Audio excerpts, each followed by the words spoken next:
Hi, this is Matt today from Modern Samurai again, and today we're going to talk about the 5 steps to black belt. Now, these are 5 simple things that people can do, and it can help them to make it easier for them to transition all the way through from beginner to black belt. It's a journey, you know, it's a long and it's a winding road, and it's not as easy as people would think. And so many people fall by the wayside. So many people quit.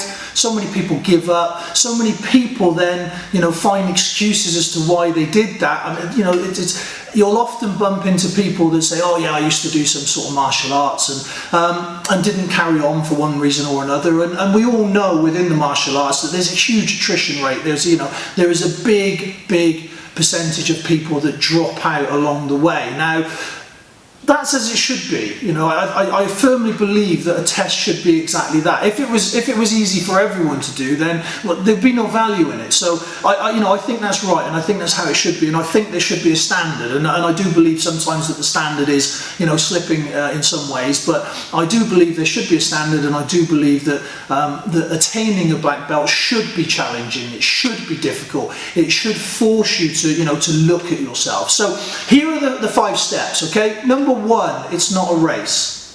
Right?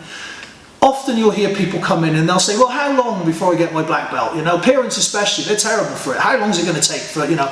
And it's a ridiculous question. It's just one of those that makes no sense to anybody that knows anything about the martial arts themselves.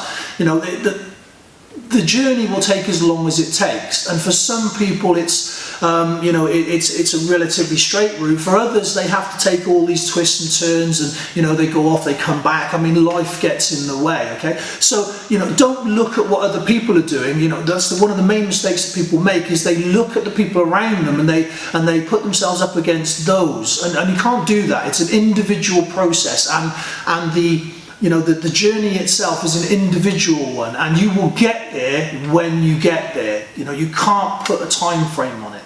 Okay. Number 2, the prize is the knowledge. Again, people often ask us, you know, when do I get my black belt? What's different about a black belt? You know, and if you just want a black belt, go and buy one. It's so easy. You just, you know, you can order one online. You can go into any of the sports retail shops, and you can just buy one. And it won't cost you very much. You know, a couple of pounds, that's yours. Okay, just do that. If that's all you're focusing on. But the prize is the knowledge that you get. You know, it's the information and what you learn about yourself from A to B. Okay, the coloured belts, they all denote a stage in the ladder, a rung in the ladder, yeah, a step going forward, and each one should be the foundation for the next, and have challenges within that people have to overcome. Okay, so it's all about the knowledge, not about the belt itself. Okay? All right, and then understand the test will not just be physical. And again, that's a mistake I hear quite a lot that people make, is they think that it's just purely physical skills, and that's what you're being judged on, nothing more, when it couldn't be further from the truth. Yes, the conduit that we use are physical skills. You know, you're learning a set of techniques and movements, but the test is far more than that. You know, the journey is far more than that. And again, it's why so many people fall out, because you're being tested all the time along the way, psychologically tested, emotionally tested. You know, you're having pressures put upon you. You're being forced to overcome obstacles. You're being, you know, made to make decisions in your entire life as to what's important and what's not. You know, and what you're prepared to go through to get the result that you're after. So the physical skills are just a tiny portion of the overall. Okay. And then as you change, so will people.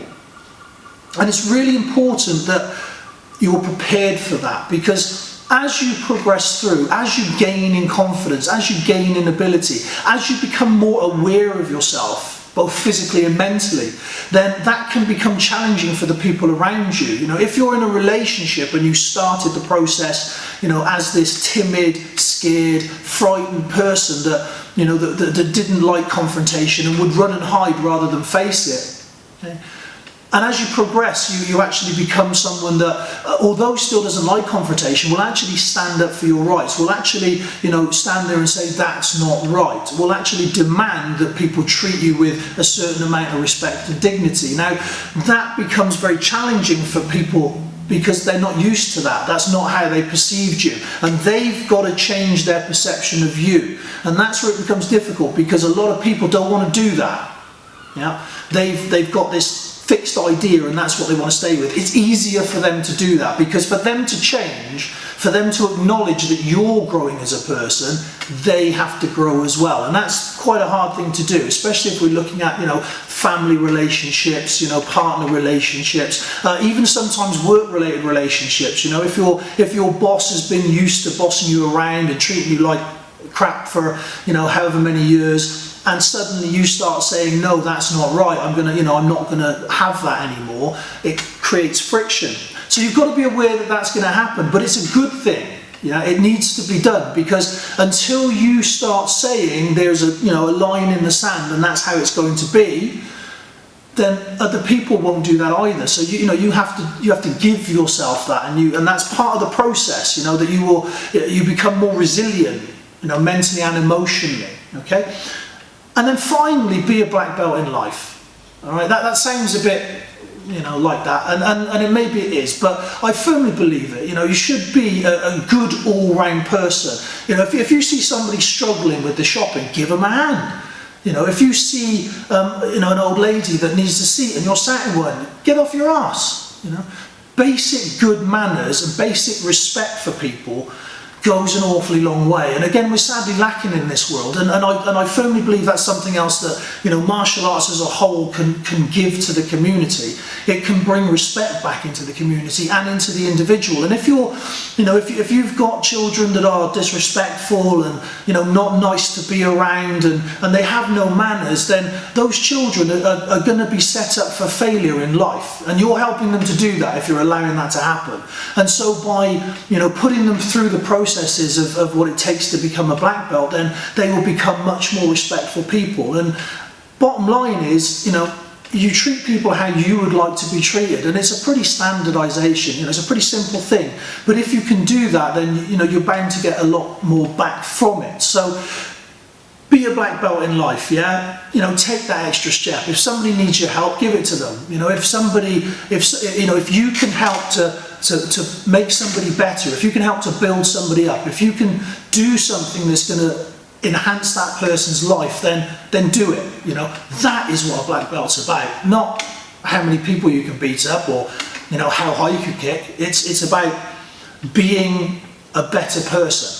Okay, those are my 5 steps, guys, and I hope you've enjoyed listening to this, and I hope you've got something from it. And if you like what I'm talking about, please subscribe, click the button, click the little bell icon, and join us again for the next one. See you soon.